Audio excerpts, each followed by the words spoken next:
Olá, paz e bem. Estou aqui para responder algumas perguntas sobre o comunismo, do curso que eu tenho dado, e algumas pessoas mandaram algumas dúvidas. Eu separei algumas, tá?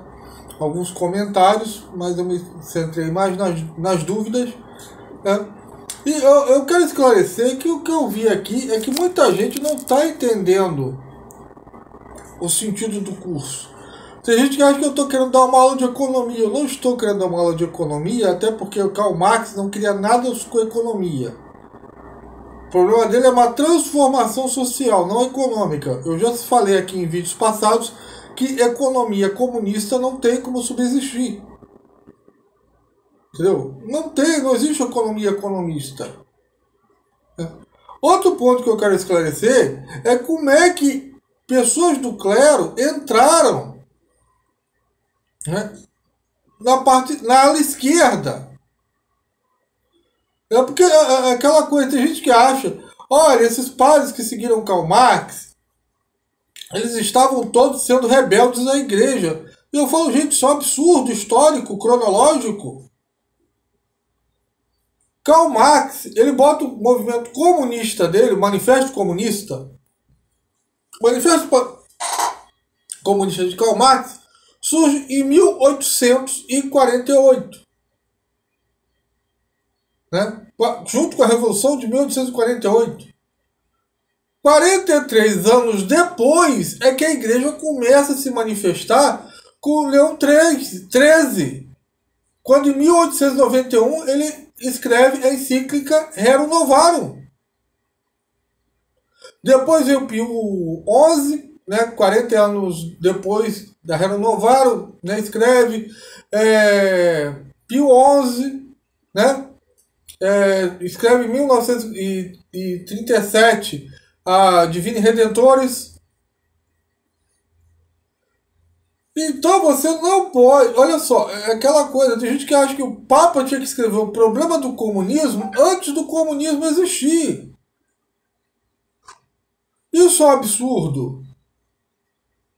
Então, o que eu fiz nas duas aulas? Porque eu já tinha feito, já estava comentando em 3 aulas. O que eu estava vendo é que as pessoas tinham pleno entendimento que o Karl Marx baixou o Manifesto Comunista, todo mundo leu essa bodega, todo mundo entendeu,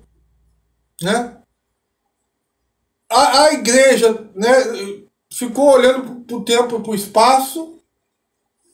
Não foi isso que aconteceu. Não, que a igreja, antes de Cristo dizer sobre esta pedra de ficar entre a igreja já tinha que ter um documento dizendo contra o comunismo, que não existia. O próprio Karl Marx, ele não faz o estudo do comunismo, ele faz o estudo do capitalismo. Então, muito mais que economia, o meu ponto é histórico e social. Para que você, entendendo o momento social e histórico, você entenda o que está acontecendo. Como eu falei, muitas ideias de Karl Marx foram deturpadas pelos próprios comunistas. Assim como ideias do Martinho Lutero foram deturpadas pelos protestantes. Martinho Lutero era devoto da Virgem Maria. Ele não era a favor do batismo de adultos. Isso foi deturpado posteriormente. Então entenda esse ponto. Eu não estou falando sobre economia, eu estou falando sobre história e um problema social. Entendeu? Então não faz sentido, gente, a igreja ter feito um documento contra o comunismo antes dele existir. Não existe isso. Então, a primeira coisa que eu vou responder aqui é do Alexandre Ramalho. E aqui vocês vão ver como é que a política é complicada. Você veja aqui no Brasil como é que a política é complicada. Procura os atores globais, os atores de novela aí, que eles conseguem ser católicos, espíritas e comunistas. Não é só aquele cara meu colega aqui não. Eu acabei me dando conta que são problema dentro da classe artística. Cara, eu sou católico, eu sou espírita, eu sou comunista. Como? São três coisas completamente fora do esquadro. Então, o Alexandre Ramalho perguntou, por favor, faça um vídeo explicando apenas essa questão do conservador ser anticatólico. Não ficou bem explicado. Então vamos lá. O Max Weber, ele diz que o capitalismo, tá, ele vem de doutrina calvinista. Então, o capitalismo em si, ele já é uma doutrina anticatólica. Ah, mas o catolicismo adota o capitalismo? Não. A doutrina social da igreja é outra. Eu vou fazer um vídeo só sobre a doutrina social da igreja. E também estão me pedindo. Vou fazer, pode deixar que eu vou chegar lá. É que eu gosto de ir por partes. Eu gosto, por exemplo, né, eu gosto de ir pelas beiradas. Comendo pelas beiradas. Então vamos lá. O Emile Durkheim, autor do Suicídio. Ele era conservador, tá? Liberal e anticatólico. Nem todo mundo que é conservador é católico ou gosta do catolicismo. Muitos protestantes são conservadores e não gostam da Igreja Católica. Muitos conservadores são até ateus e não gostam da Igreja Católica. É fechar muito num globinho, achar que só o comunista é ateu. Tem a comunista que acredita em Deus, por incrível que pareça. Como eu citei o caso aí. Outro caso que eu acho interessantíssimo é a sociedade carbonária. A sociedade carbonária, ela nasce como revolucionária. Ela é anti-monarquia e anti-igreja católica. Tá? E ela é fundada no século... Ela é fundada em 1810, né, e atua ali entre o século XIX e XX, tem até hoje a sociedade carbonária. Tá? Mas ela é bastante atuante nisso. Ela tem forte ligação com a maçonaria. E até pediram para fazer um vídeo sobre a maçonaria. Se Deus quiser, a gente faz. Mas entenda isso. A maçonaria, ela nasce anticatólica. E a sociedade carbonária é a mesma coisa. Então, os carbonários, eles dizem que Napoleão fez parte dessa sociedade. Eu tenho minhas reticências. Garibaldi. Aqui no Brasil, né? Eles dizem que a carbonaria chegou no Brasil, alguns dizem, né? Que chegou no Brasil com José Bonifácio, que era carbonário. Se você for na Sociedade Carbonária do Brasil, está lá no José Bonifácio. E José Bonifácio se definia como? Conservador. Olha que loucura, gente. Olha que loucura. Que eles definem aqui como carbonário? Bento Gonçalves, Joaquim do Ledo, José Bonifácio, Duque de Caxias, Rui Barbosa, Tancredo Neves e Mário Covas. O que eu acho interessante aqui é que a sociedade carbonária nasceu em 1810, historicamente falando. Não estou falando da maçonaria, estou falando da sociedade carbonária. E eles dizem que Tiradentes fazia parte dessa sociedade. Só que Tiradentes morreu em 1792.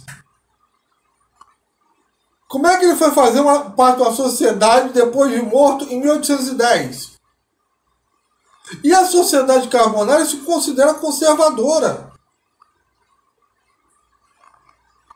Um monte de gente que se diz católica lá dentro. Católica entre aspas, né? E aí o que acontece? E ela tanto se considera conservadora que em 2005, em nome do conservadorismo, e vocês podem procurar aí, houve uma carta delas pedindo a renúncia, exigindo a renúncia do presidente Lula. Olha que confusão que é a política. Eu falo para vocês, política não é só preto no branco, não. A Igreja Católica não é contra a posse da propriedade privada. Ela só não é absoluta. Tá? A Igreja Católica é contra o liberalismo, tá? Porque o liberalismo, como o socialismo, eles buscam o paraíso sobre a terra. Aliás, só diga-se de passagem aqui fazendo uma propaganda, um dos meus primeiros livros, que é as Damas Sagradas de Nova Orleans, que passa em 1920, né, em Nova Orleans. Eu comento isso. Eu não estava... Esse livro não tem a mínima implicação política, teológica, nada disso. Eu só queria contar uma história de fantasia. Mas eu relato o ambiente, né, geopolítico de Nova Orleans. Porque Nova Orleans faz parte da história. Você tem que entender isso. Isso é uma coisa que eu falo no livro, sem ter lido nada desse negócio de liberalismo. Quanto mais os homens tentam fazer o paraíso na Terra, mais o inferno ele se torna. Né? Foi a conclusão que eu fiz fazendo pesquisa para esse livro, né? Que foi um dos primeiros livros que eu escrevi. Eu devia ter... cara, eu era adolescente quando eu fiz a Visão Mais Sagrada de Nova Orleans. Foi esse e Vachurup. Vachurup eu nunca terminei de escrever, eu larguei, não achei a história boa, né? Então o que acontece? O liberalismo ele é condenado pela Igreja Católica, primeiro, porque ele quer fazer um paraíso na Terra. Segundo, você vai ler lá, ela é condenada pelo magistério da Santa Igreja. Tá? Tem bulas, por exemplo, Bonifácio VIII contra o liberalismo. Gregório VI também. Quanto à cura do Pio IX. Tem um monte de encíclicas. Se você quer ser católico e participar do liberalismo, é a mesma coisa que você dizer para mim que você é católico e comunista. E como tem isso no Brasil? O comunismo, o liberalismo idolatra a liberdade. É uma idolatria da liberdade. Tudo é possível. Tudo convém.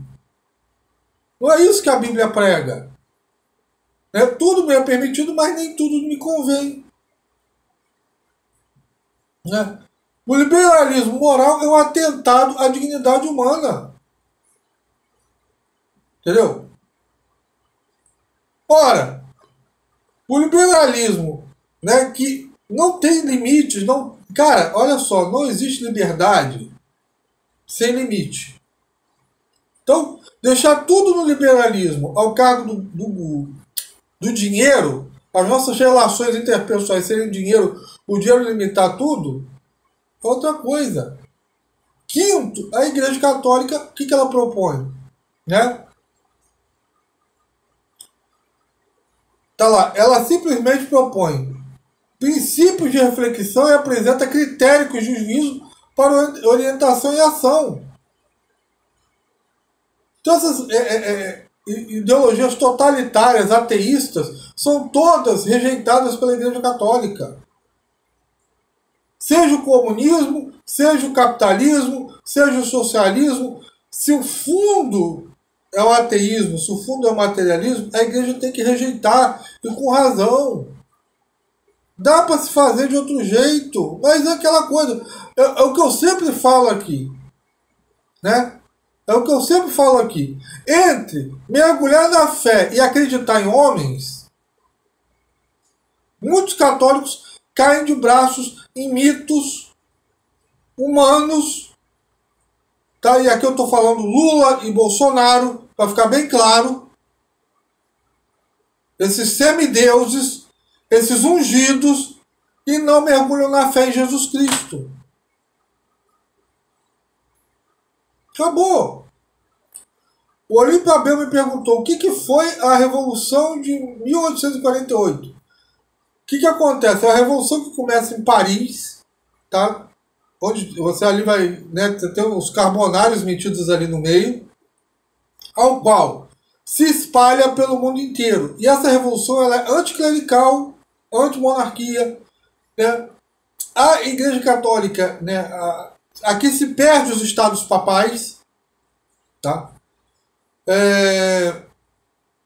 O Pio IX, né? Ele, quando quase que é uma guerra, e o Pio IX não entra. Ele prefere perder os estados papais do que fazer católico brigar contra católico, entrar numa guerra. Né? Então ela tem é chamado de primavera dos povos. Né? Para mim foi inverno. Mas, né, é o ocaso da civilização. Que começaram a surgir diversas revoltas, revoluções, e daqui que saiu o Manifesto Comunista. Né? E, cara, o que eu falo, o pensamento social, né, o estudo social moderno, sai desta revolução que é muito pouco citada. Tá? A Revolução Francesa, né, ela é citada. Né? Você sabe quem são os revolucionários dessa aqui, você não sabe de nada. É um samba de crioulo doido isso aqui. E todos se dizendo conservadores. Aqui que é legal. Eu sou conservador, mas sou contra a Igreja Católica, sou contra a monarquia. Aí o pessoal da monarquia, não, os verdadeiros conservadores somos nós, somos a favor da monarquia e do Papa. Para mim, sinceramente, os carbonários eles são revolucionários, ponto final. Do ponto de vista que eles não têm nada aqui, nesse começo aqui, nada de conservador. Mas é aquela coisa, a história, né, vai mudando. Entendeu? O revolucionário de hoje é o conservador de amanhã. E o conservador de hoje é o revolucionário de amanhã. Então, esses pontos, direita e esquerda, varia muito com a história. Tinha até um pensador que falava, olha, não tem nada mais progressista no Brasil que um conservador. E nada mais conservador que um progressista. Então é aqui, em 1848, que escancara-se a caixa de Pandora que começou lá em Lutero. Aqui começa o que a gente está vivendo hoje em dia, o tempo da pós-verdade. O que é a verdade? Depois disso, você pega o livro de história, está lá. José Bonifácio era membro do Partido Conservador no Brasil e era revolucionário. Como pode isso? Cara, é um mundo cinza. Entendeu? É muito complicado mesmo, se você parar para pensar. Né? O João Vitor falou assim, caríssimo Cláudio, é possível que o Marx tivesse conhecimento do Novo Testamento. Eu não discordo disso. Eu só não sei o conhecimento que ele tem ser católico. Tá? E ao fazer a comparação entre, né, o Novo Testamento e o Manifesto Comunista, né, é válido. Perfeitamente. Tem o Richard Roth, né, que era um filósofo americano, que ele tem um texto, você pode procurar na internet, As Duas Profecias, ao qual ele faz a comparação das profecias de Jesus com as de Karl Marx. É interessantíssimo esse texto. Recomendo que você procure para ler. Né? Mas o que acontece? Tanto eu acho isso interessante, é que os anabatistas tentaram fazer, né, esse comunismo com Deus no tempo de Lutero e foi um fracasso. Por quê? Porque eles foram se basear na Bíblia, onde cada um vendia suas coisas e todo mundo tinha um ponto comum. É o princípio comunista com Deus. Faz uma coisa estranha no seu ouvido, mas foi o que aconteceu lá no Atos dos Apóstolos. Né? Todo mundo dividiu o que era seu, todo mundo vivia irmãmente, e isso se mostra um fracasso em menos de 30 anos. Em menos de 30 anos, Paulo fala que isso se tornou um fracasso. Como se tem a carta lá que Paulo diz, quem não trabalha não come. O que estava acontecendo? Foi um fracasso disso. Então você acha que um sistema, tá, que tinha a Virgem Maria, Pedro, Paulo, os apóstolos, esse sistema econômico que eles estavam fazendo foi um fracasso? Foi um fracasso. Você acha que homens que não têm Deus vão conseguir fazer sucesso com isso? Nem a pau, Juvenal. Esse é que é o detalhe técnico da coisa. É isso que eu estou falando desde o primeiro vídeo, o comunismo. Ele é um fracasso bíblico. Ele é um fracasso bíblico. Acabou. Aí vai ter um palhaço dizendo, ah, Cláudio, você disse que não tinha comunismo na Bíblia e tal e tal. O comunismo do jeito que Karl Marx pregava. A ideia de vida em comum sempre teve. Os mosteiros, o que eram? As pessoas iam lá para ter uma vida em comum. Trabalhavam, oravam e dividiam as suas coisas. Correto? Só que quando isso sai do âmbito de um monastério e vai para o povão em geral, se torna um fracasso. Acabou. Ainda mais numa sociedade como a nossa que vive em função do dinheiro. Onde o Estado, graças a Napoleão, é senhor e soberano. Entendeu? Esse é que é o problema das coisas. Né? Aí o pessoal que botou que o Frederico disse ele era neto do pastor luterano, isso eu falei nos vídeos. Tem gente que eu fico aquela coisa, quando eu morei um mês para lançar de um vídeo para o outro, né, a sequência, às vezes as pessoas não pegaram, mas eu sei que Nietzsche era neto do pastor luterano, creio que tenha falado isso até no vídeo passado. Né? Né? Só deixa eu descer aqui só um instantinho. Né?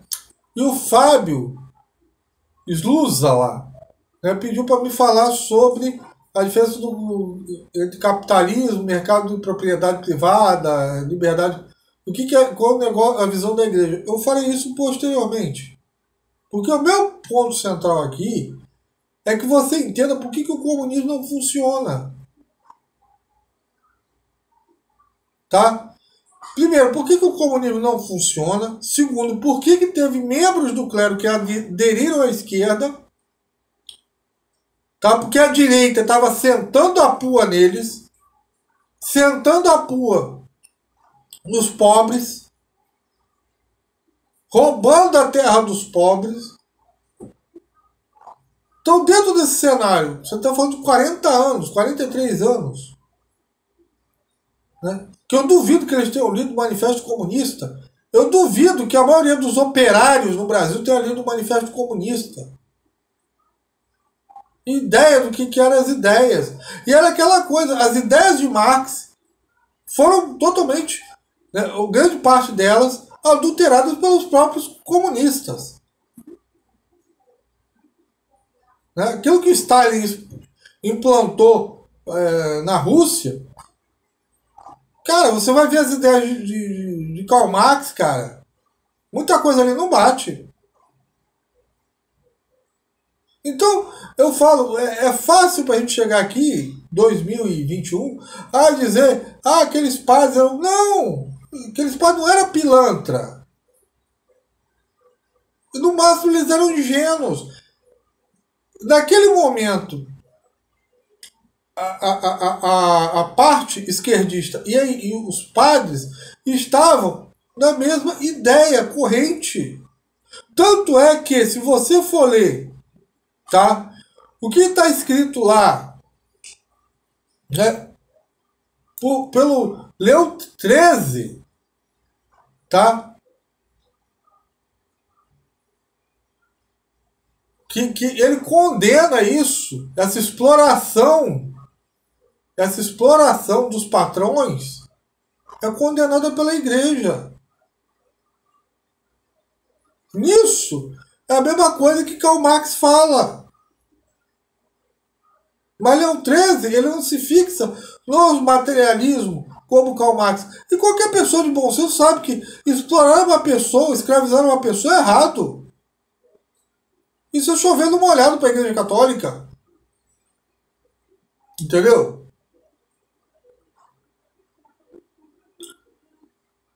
Então, há de se entender isso, né? Então, olha, Leão 13 falava assim, que pretendia vir em auxílio dos homens das classes inferiores, atendendo a que eles estão, né?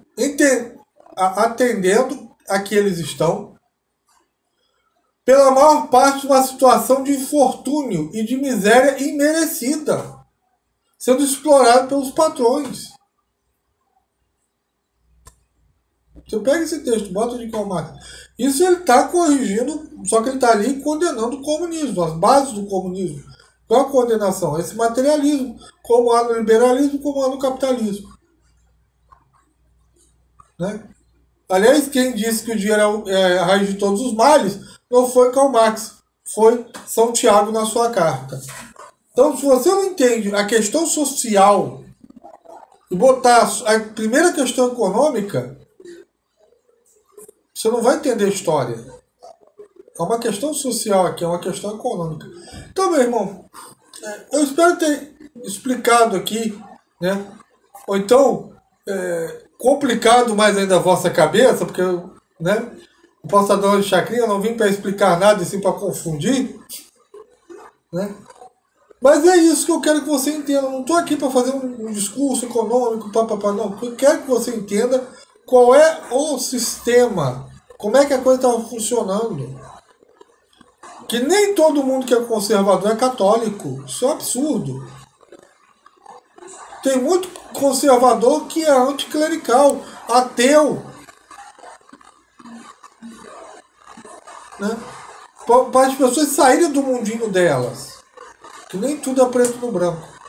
Então é isso aí que eu queria passar. Né? E como eu vou dizer, né?